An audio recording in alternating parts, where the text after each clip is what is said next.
What is going on, everybody? My name is Japes. Welcome back, episode number 24 of Ye Old Path to Power. Quickly want to shout out you guys that sent me some feedback on the 3421, whether it be on Twitter, whether it be an email. I appreciate it.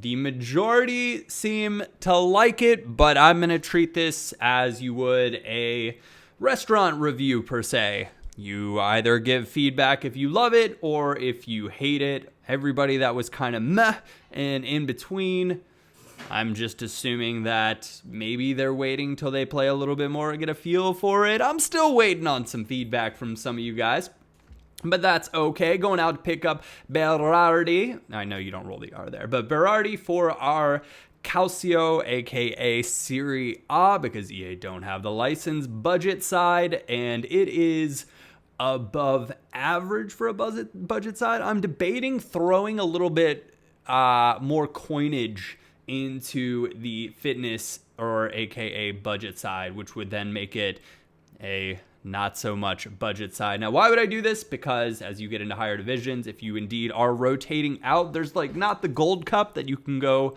rotate your fitness squad into anymore. I guess I could play single matches, but single matches don't really feel like you get anything for them.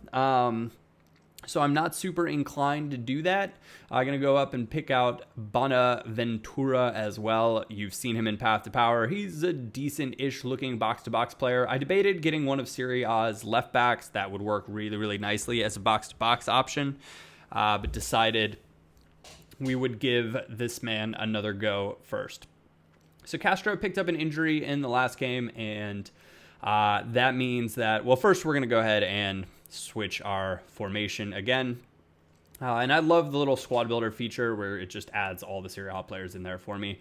But these are some of the players that I have picked up so far for the team. The one in form, we picked up Sanches inform card. He's got 85 shooting, which is just awesome. He's also a big man at 6'2", with Hunter Chem for a buy now of like 14,000 coins, which I thought was pretty good for Hunter Chem, because then he's essentially a discard value price for his inform. And I believe he came out this week. I'm not totally sure on that. But I will go more into this squad as we get into the matches with them. Well, as we go about building them. But I did want Ivan Perisic, and I thought that he would make a great left forward. And I wanted him with the Hunter Chem. I'm not even going to lie about it. I think the extra bit of pace and shooting makes him truly, truly lethal. And he's just awesome on FIFA. He really, really is a great player. And if he were to ever hopefully get an inform, which he usually seems to get one or two every year, so TikTok, we're waiting on it. But this card is going to be awesome for this formation. I really, really think and I'll tell you why. It's because I've started to realize that with my left forward and right forward in this formation, I prefer to have a left-footed player as my left forward and a right-footed player as my right forward, because I like shooting across the face of goal. It's nothing more than that. But Perisic gives me the option to do that with his 5-star weak foot, which is his left foot, or cut inside and use the finesse shot. I really, really like Thomas Muller on the right because he's great shooting across goal. And that's why I don't see, like on my main account, I've got Royce and Muller, and I don't see as much production out of Marco Royce, I think, because I am not shooting across as well with his weaker foot. It might be in my head, it might not be. The stats will eventually tell the tale if I were to pay better attention to what happens, but in order to play a match here, and I'm just checking my instructions, it's like, all right, balanced on the one, stay back, or stay outside of the box for crosses, and then the other one is stay back while attacking, stay outside the box. And of course, both CMs are on conservative interceptions. That's what truly makes this. Now, I need to do some more testing and see if it's just this formation where it works, or if it would be other ones as well. If any of you guys have played around with conservative interceptions, feel free to drop a comment or tweet me and let me know what it feels like for you. João Mario, who is the master of none for us this year, is a fantastic box-to-box player. He's got 70 defending, so he fits this role perfectly. I debated on like splashing the little bit of extra cash and getting Dani Alves to play as my right mid. I thought he would be a bit of fun, but he's got high-low work rates, which potentially would leave me vulnerable. I got a few questions asking if I'd ever consider playing a 5-2-2-1, and the answer is yeah, but I would have to do some serious tinkering because I don't know anything about wingback instructions or what you would do. I would probably try to keep them the same, as in stay wide, but I would set them to get forward or like overlap if they're the same as outside backs, because you really want them bombing up the pitch as almost as if they are midfielders. So it would be interesting to see. This is a bit of a folly on my part. I pick up Juric here because I forgot that our bronze manager still had a Serie A chemistry style. Sad days. Only spent 200 coins though, so no big deal. We'll be able to switch the one out once we play enough games with the fitness squad. I am trying to grind my way to Division 1 ASAP. Now these are the instructions or the custom tactics that I used before. If you want to see me talk about them a little bit in more detail, check out the last episode of Path to Power. They are Italy's default tactics, and I find that they work pretty darn well for me. I had some people say that they got absolutely carved open using this formation in some higher divisions, and I would say that's not surprising. It's a different mentality defending like this than it is if you're used to playing a 4-1-2-1-2 narrow or something like that, where you're trying to win it back as quickly as you can and then hit them up on the counter. I would say this is probably not the formation for you, because you've got to really kind of wait for your chance to win the ball back. I got really excited coming up against a 4-1-4-1 because I actually think this formation is all right this year. He switched to a 4-1-2-1-2 narrow in-game though, so I was a little bit sad about that, moving Podolski up to a striker. He scores a goal here in the 23rd minute. You will see what happens. Nice block, and then bam, not so nice. Sorry, I'm going to take this chew toy away from Puppy Japes, or my puppy. She is Puppy Japes on Instagram. Try not to laugh too hard at the cheese. We can thank my wife for that one. She loves it, so you can check out more of what she looks like on Instagram if that's your thing, at Puppy Japes. So we managed to get one back here with Perisic, 61st minute, using, well, really fortunate. But again, it's trying to shoot across the face of goal, and it just is semi-blocked and goes in at the near post, which is great. Shortly thereafter, this is a longer sequence, and this is like kind of where the formation shines. It's just ping, ping, ping, and there are triangles everywhere, players making good runs, and it's right back inside. There's kind of, you'll find there's like a rhythm or a bit of like a formula for how to generate attacks with this formation, which is kind of bizarre. Kalinic goes for a diving header, which drove me crazy. Koulibaly, my center back, who I guess I had switched to, decided to sprint forward. His 43 passing works brilliantly, finds its way to Lamina, who plays in Berardi, who cannot finish with his stronger left foot. I don't think the Hunter chemistry style is the one for Berardi. I think Sniper is the way to go, so I might sell mine on and try to find a Sniper one for him. Sniper doesn't increase the player's shot power, but it does increase the finishing by a lot, and I find I do better with a higher finishing, and like the shot power just doesn't seem to matter as much for me. With, not to say that's different, it's a little bit different for midfielders, but Kalinic, if you fail, try again, and if you fail, well, you hope that it drops to Alan at the top of the box and he finds his way into the back of the net. He is a great little midfielder, not my favorite in the Serie A, so Lamina from Juventus is kind of like Renato Sanches light. They're both pretty big guys with high physical, solid pace, solid passing, solid dribbling, but aren't like theoretically spectacular, but they do well in my RCM role, which is really, I want a pacey, physical player that's going to generally kind of stay back a little bit deeper, but is going to be a madman in the midfield and run around. You can see I originally played Alan there, and that was a bit of a learning game for me because I thought, okay, Alan's got kind of great defensive stats, but he's not a huge guy. I'd rather have the defensive stats for that RCM role. And it turns out I'd rather have the physical stats there. That seems to be more important for me. I really want to try Sami Khedira, but I'm a little nervous about his pace, and frankly, I just don't want to pay what he's going for right now for a budget team. I did, however, want to go out and buy Joshua Kimmich for my Bundesliga side to replace Gonzalo Castro. Kimmich is awesome on this game. I figured he would go for like 700 coins, not 1,000 coins. So I was like, whatever, if I'm going to pay over 1,000 coins, I might as well pay for a player that is a rare player, right? Because they're shiny, and we all like shiny things. And this is me looking around like, come on. I think Engine is just great I think Engine's great for really any midfielder in a box-to-box type role. I just think it's the way to go. So we go out and pick up Goretzka, who has some really, really nice stats as well with the Engine Chem for like 900, which is perfect.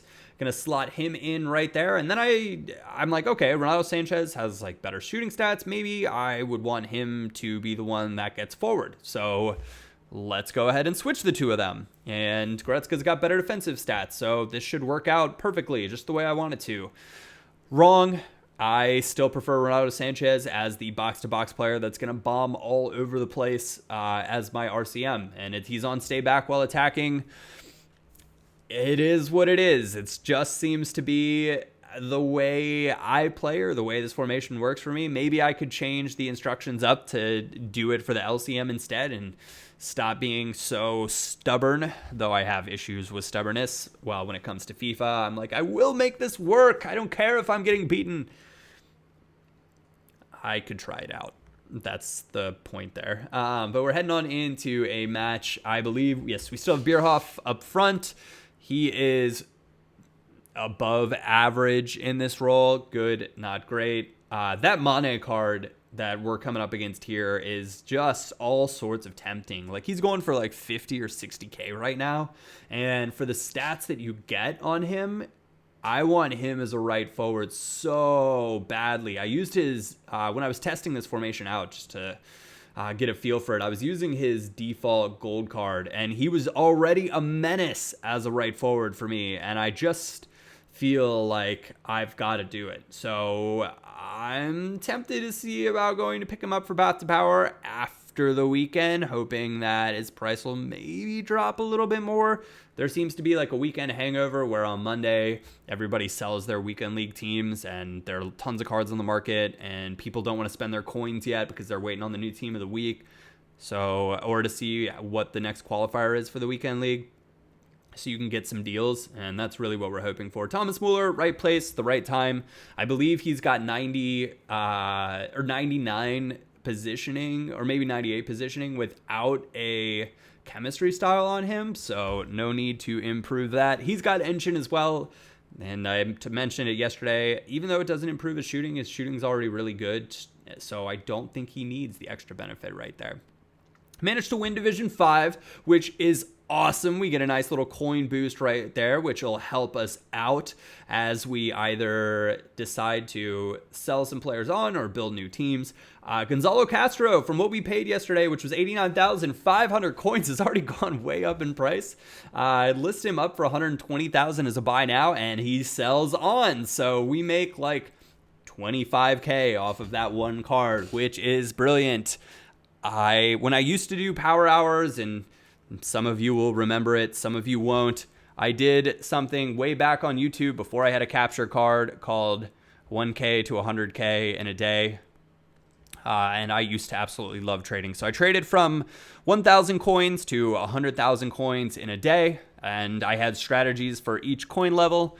I can't remember what all of them were, but really what it boiled down to was trade informs when you get the chance to. So it is a tactic or a strategy that I still think is really good this year, and I'll give you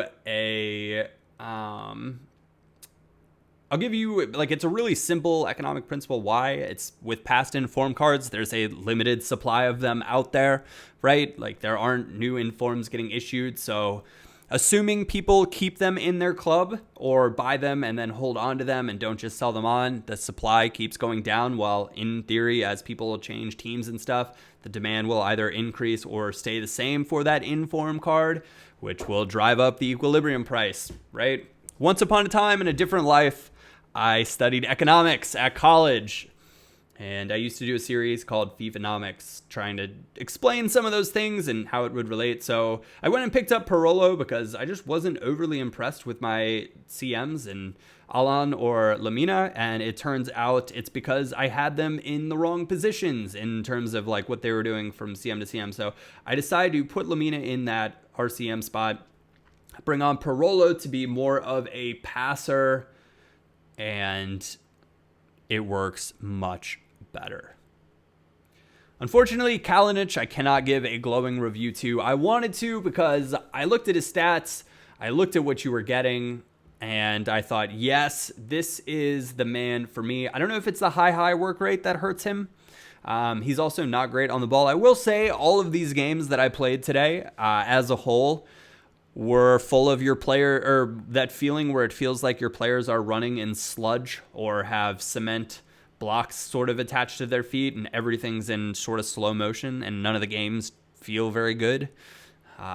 This guy's team name is 1,000 Wins, so I assumed he was going to be a bit of a menace to play against, a pretty darn good player.